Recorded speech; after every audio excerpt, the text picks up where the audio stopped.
All right. This is Sports for Real with Coach Hall. And things are getting very interesting in the sports world. And sports world always starts with me with football. And we just had the Colts come to town last week to Jacksonville, and they lost their 11th straight game here. And like I said before, that could be attributed to the curse that people think that the city of Jacksonville has on that franchise. And I gave you a historical context to that. Back in '79, the Colts dangled moving the team here to Jacksonville. And you got the fans, people all excited. And he landed his helicopter on the 50-yard line of the old Gator Bowl, which is in the same place, the same 50-yard line then as it is now. And he came in the city, courted him, and tried to get him to commit to bringing the team here. And all it really was a ploy for Irsay to try to get a deal from Baltimore to put a new stadium there. And you had to know that he was talking to other cities at the same time. And it didn't work. So one night in 1983, the famous images of the Mayflower vans moving out of Baltimore with the Colts equipment headed to nobody knew where. And it turned out they were going to Indianapolis, where they are now.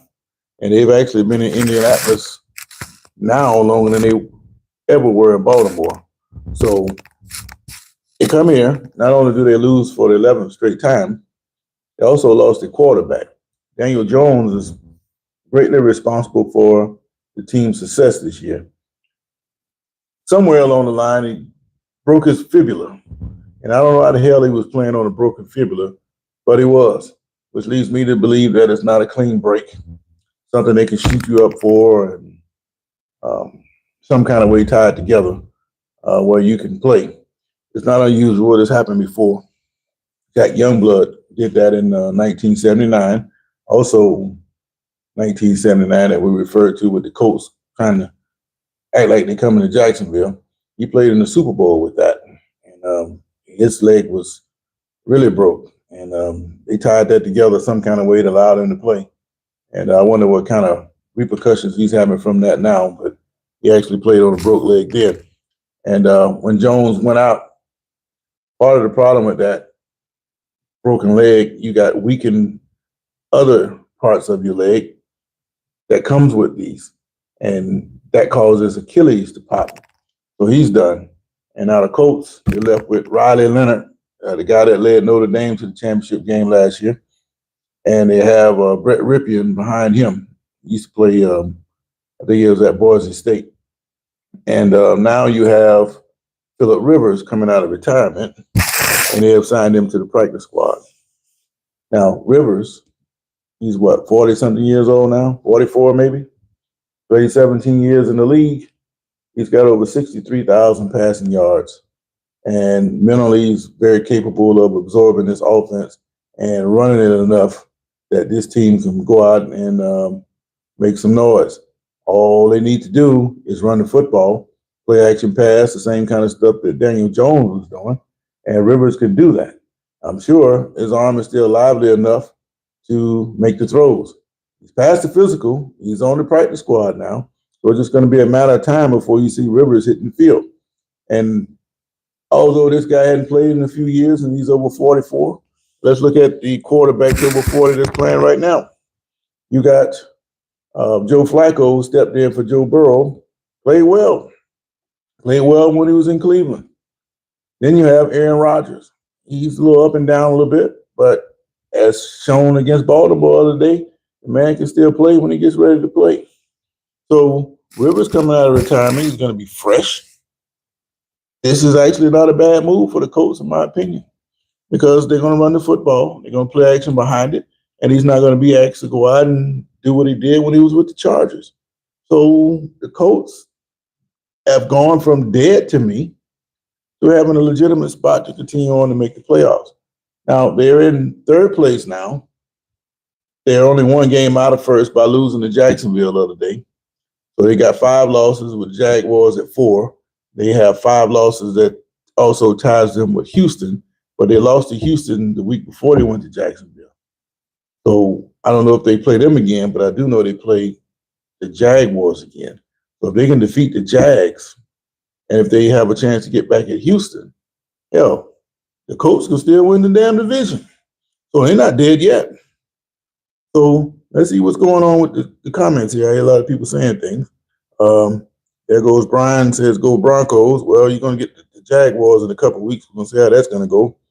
A.B. Muhammad, Henny Bennett say the Colts are cooked. Maybe they are, but they got a better chance with a quarterback than not having one. And this guy's talking about something that doesn't make anything. Henny Bennett says, go mighty Green Bay. All right, now, don't talk too much trash there, Henny, because you got a quarterback. You can get bent up, too. Mr. Carter, 773, I'm just glad Ohio lost. Well, Ohio State lost the game, but they're not dead. They still got a bye, and they actually got a pretty good draw. So I'm going to count out Ohio State. Actually, Ohio State, they're at the 2 seed. Yeah, they're at the 2 seed, I believe. And that means that they have the winner of the 7-10 game, which is Ohio, Miami, and Texas A&M. So my problem really is, Mr. Carter, is that the bye. I think the bye actually hurts teams more so than it helps them. It's like last year it took Oregon 2.5 quarters to get going, and by the time they did, they were already down by 30 points. Too late. CBO 10,000 said, hell no, he can't. He couldn't help the Chargers do nothing. Well, different situation. The way that the Colts are playing, you got a running back in Taylor. They can control the clock and slow things down. He can throw 15, 20 passes a game and be effective. So that's not a bad move. And Rivers be throwing that. Okay, I understand what you're saying. Rivers and Jones bring the same shit to the table. Nothing. Well, maybe so, but at the same time, what he's doing, they'll be managing the game. And if he doesn't go out there and throw 4 or 5 interceptions like what you saw with Jalen Hurts the other night, they still have an opportunity to make some noise. All right. Fab Lambre Rouge say, we the Mara Savastusha. I don't know what that means. And somebody else asked, what the hell are you talking about? JC, what's going on, man? Now, boy, Brown, how you doing? It doesn't matter what color your skin is, about going to the, man, what the hell are you talking about, man? Going out here with that. We're talking about sports. So I asked a question. Can Phillips Rivers actually help the Colts? And right now, most of you are saying no. I disagree, because if you know football, it still comes down to running the football. And if you can run it and play action, your receivers are going to have more of a window to get the ball into. Now, if he has to drop back and throw 40, 50 passes a game, then no, I don't think he can do that. So they're going to beat on him. But whatever injuries he had from all the years he played, they're healed. He has to be fresh. He's been following the sport. And I think the more I think about it, this is actually not a bad move. But the question is, like with Daniel Jones, can they keep him upright? Now, Jones is very courageous. Get out there and try to play on a broken leg. I think if he had just sat out for a couple of weeks and let his leg heal, he wouldn't have torn his Achilles, and he would have been back for the stretch run. As it turns out, they lost those games anyway. They lost, 3 straight now? So I think Pittsburgh exposed them a little bit, and ever since then, they've been struggling. But now that Jones is gone, Rivers can play no less than what Jones did. And if they won 8 games with him, then they can win a couple games with Rivers. So this is actually not a bad move. All right. Leslie Byram says, wish Sanders was there. You mean in the Colts? Well, I think Sanders, he's played himself well enough into a position where they named him the starter for the rest of the year, and he's got the opportunity to cement that job. And as a backup player of any position, when your number is called, you need to be ready to go. And I've been saying that all along. and he's been preparing, and you can see that he's making improvements, and he's actually not playing bad right now. Now the question is, Deshaun Watson. I understand that he started practicing now, and my prediction all along has followed with the Browns. They were going to reduce that quarterback room. The two quarterbacks were going to get in there and struggle some, and then Deshaun Watson was going to start a game or two before the end of the year. And you're going to see in the end that the real quarterback for the Browns is still Deshaun Watson. That's my opinion. Everything is unfolded like that except for Watson being activated and inserted into the starting lineup. But as of now, they have named Sanders the starting quarterback for the rest of the year. But knowing how Stefanski operates, and it's just a matter of time before he changed his mind on that. So stay tuned to the Brown situation. All right. Does anyone know if Rivers has foot action to get away from the Sykes? No, he was never fleet of foot, and being at 44, he's not going to be that great at it, but you don't necessarily have to be. Again, if you're able to run the football and play action from that, then you're going to have some wide open windows. If he comes off play action, 2-3 step drop, boom, the ball's gone. So you may take a few shots, but not to the point where we can say because he's 44, he's going to be ineffective. Not even close. All right, 0.99. This may be the end for AR. You talking about Aaron Rodgers? Yeah, this is his last season, but he's going to go out with a bang. And much as people want to see him dead and buried, they had him dead and buried this week, and he's saying there was no way he can come back for the Steelers next year. He probably don't want to come back with the Steelers next year. But if they go on a deep playoff run, I think Tomlin can convince him to come back another year. And that would be the catalyst to save his job in Pittsburgh is for them to go deep into the playoffs. So why not keep Rodgers? And Watson is washed. He might be washed, but all he has is ACL problems, and they fixed that. And you know nowadays they can fix you up better than what you were before. Nothing wrong with his arm. He's still in the facility learning football and knowing the plays and everything else. This guy's not what you think he is, 0.99. So keep an eye on what Deshaun Watson does for the rest of the year. But going back to Riley Leonard, like I said, he was the quarterback last year for Notre Dame. He is the backup to Daniel Jones, and he finished the game in Jacksonville. So he's likely to get the start this week for the Colts. And he's backed up by Brett Ripien with Rivers in the on the practice squad. So I think what's going to happen, the same thing they did with Flacco in Cincinnati, he's going to learn the playbook so fast and realize what he's got. They're going to activate him before the end of the week. And somebody's going to lose a roster spot or be kicked down to the practice squad for Rivers. And he might just end up starting this week. But I brought up Riley Leonard as a follow-up to what we talked about yesterday with Notre Dame pointing the finger at the ACC for uplifting Miami over them. Well, the Big 12 commissioner, Yormack, he came out and said that the Notre Dame athletic director is out of line for saying that, primarily because in 2020, it was the ACC that pretty much saved the season for Notre Dame. Now, if you recall 2020, where nobody was in the stands and they played football under those situations, Notre Dame didn't really have a schedule. So they pretty much played a complete ACC schedule that year, and they went 9-0. Ended up losing a rematch later on to Clemson in the championship game. But Yormack pretty much saying that if it wasn't for the ACC throwing a lifeline to Notre Dame, they pretty much would have been cooked that year.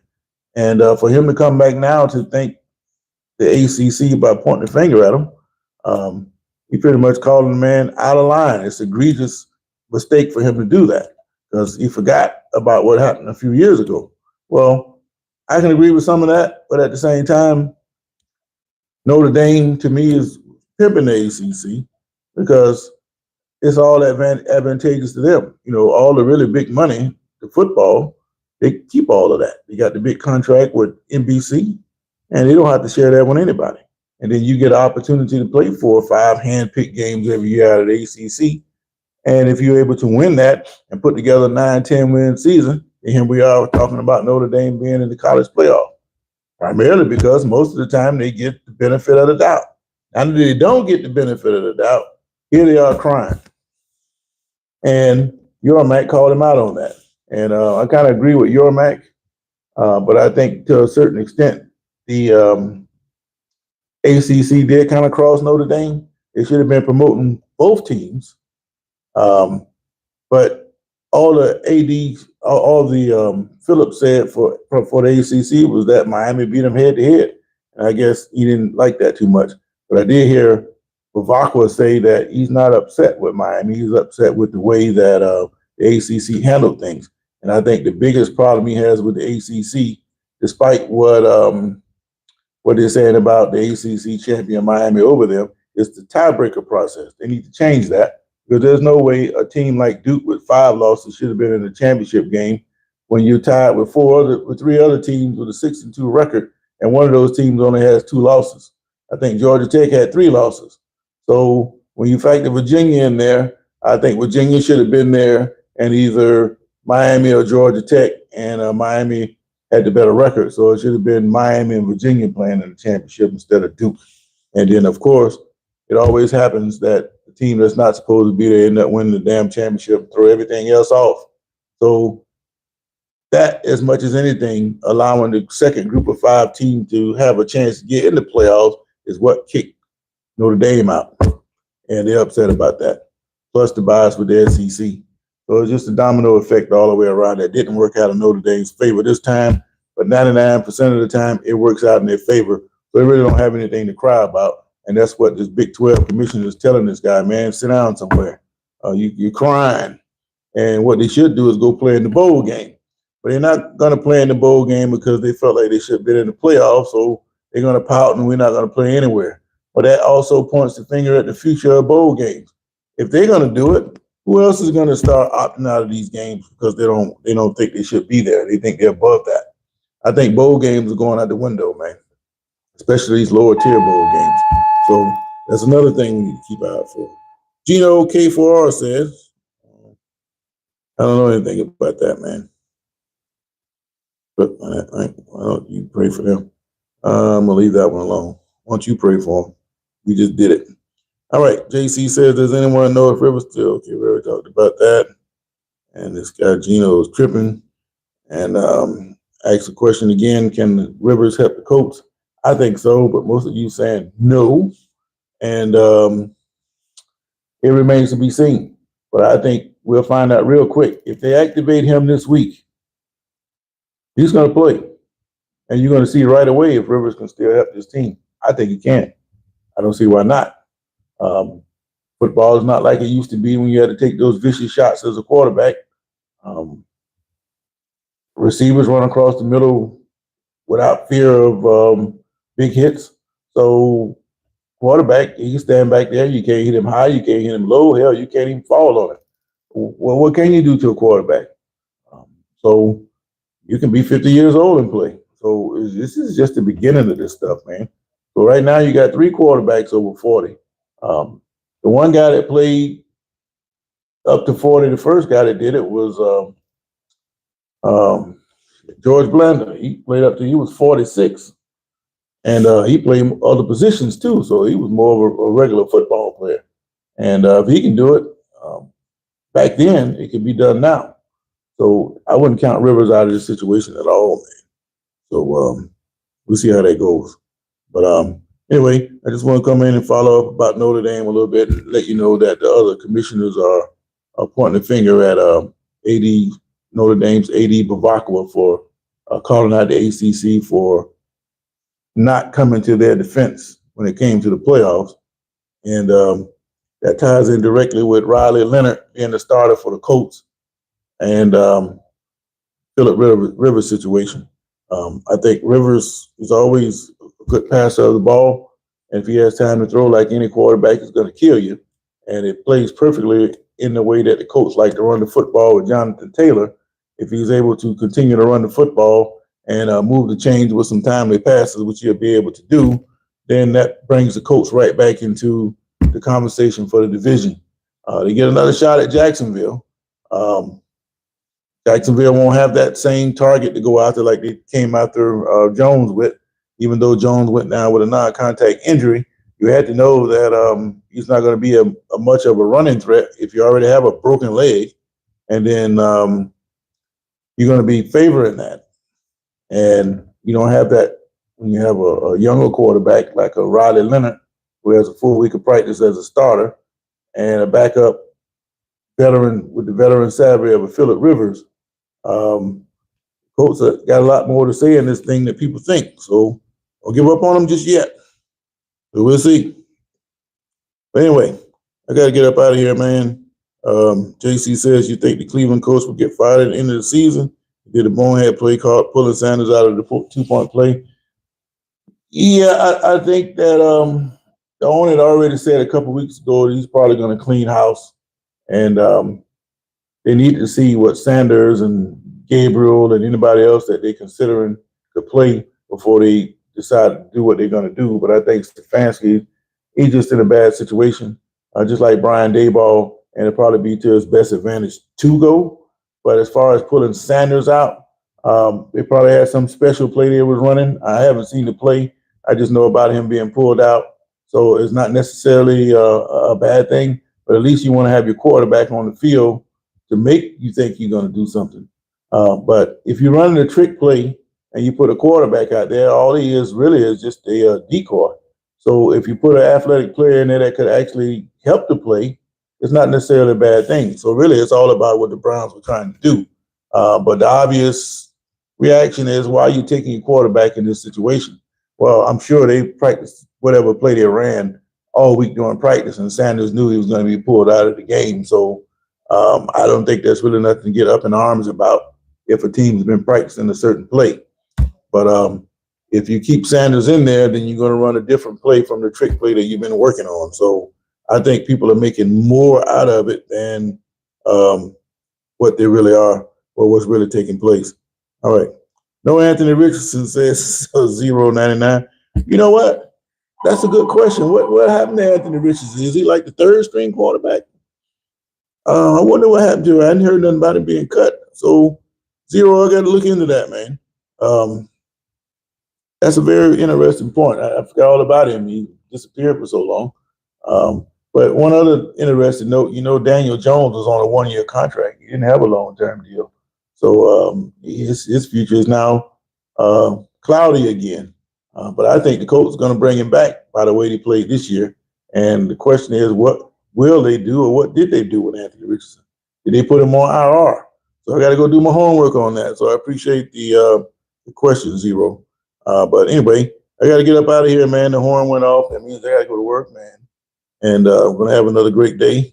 I posted some basketball highlights. The collaboration film, when I talked to the fans after the Jaguar game, is uploaded under my collaboration tab. So go and check the Fango Media out where I talked to the fans in Jacksonville after the game against the Colts and a couple other games before that. You get a kick out of that. The fans say a whole lot of interesting stuff. Sometimes it comes true. And that's under the collab tag. Probably won't be back on today unless there's some breaking news, but I'll definitely be back on in the morning. So wherever you guys are in this bubble we call the world, have a great day, man. I'll catch you guys on the flip side. So check the poll again. 61% of you saying that Rivers can't help the Colts. And like I say, my initial thought is I disagree. So take that with you. Have a great day. And the Steelers, we're going to follow up what we did last week with another win.